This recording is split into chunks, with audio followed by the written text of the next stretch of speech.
बातमी आहे वर्ध्यातून। वर्धा जिल्ह्यातल्या सेलू तालुक्यामध्ये नुकतंच पावसाने थैमान घातले। वादळी वाऱ्यासह या ठिकाणी गारपीट झाली आहे, त्यामुळे शेतकऱ्यांच्या पिकांचं मोठ्या प्रमाणात नुकसान झालंय। अचानक झालेल्या पावसामुळे शेतकऱ्याचे डांगर पिकाचं मोठं नुकसान झालंय। शेतकऱ्यांच्या पिकांना मात्र मोठ्या प्रमाणात या पावसाचा फटका बसल्याचं पाहायला मिळत आहे। जुनोना येथील शेतकरी रवी पोहरे यांच्या 2 एकर शेतामधील डांगराचा प्लॉट पूर्णपणे खराब झालाय। शेतकऱ्याचं यात मोठं नुकसान झाले। हातातोंडाशी आलेलं पीक पावसाने नेलं असल्यानं नुकसानीचा मोठा फटका शेतकऱ्यांना बसल्याने शेतकरी हवालदिल झाल्याचं पाहायला मिळत आहे। वाऱ्याचा आणि पावसाचा जोर इतक्या मोठ्या प्रमाणात होता की काही क्षणामध्येच पावसाने पिकांचं नुकसान केलंय।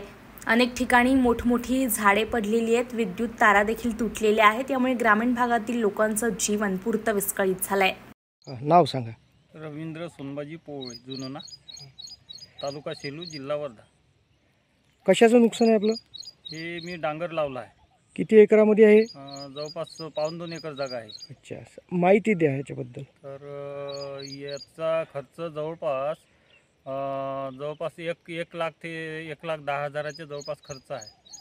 आणि ह्या अकाली पावसामुळे म्हणजे माल काढणीच्या अगोदरच पाऊस आल्यामुळे पूर्णपणे मालाची नुकसान झाली आहे। तर याच्यात जवळपास 2.5 लाख रुपये उत्पन्न झालं असतं, पण आता हे काहीच हाती येते का नाही याची काही गॅरंटी नाही।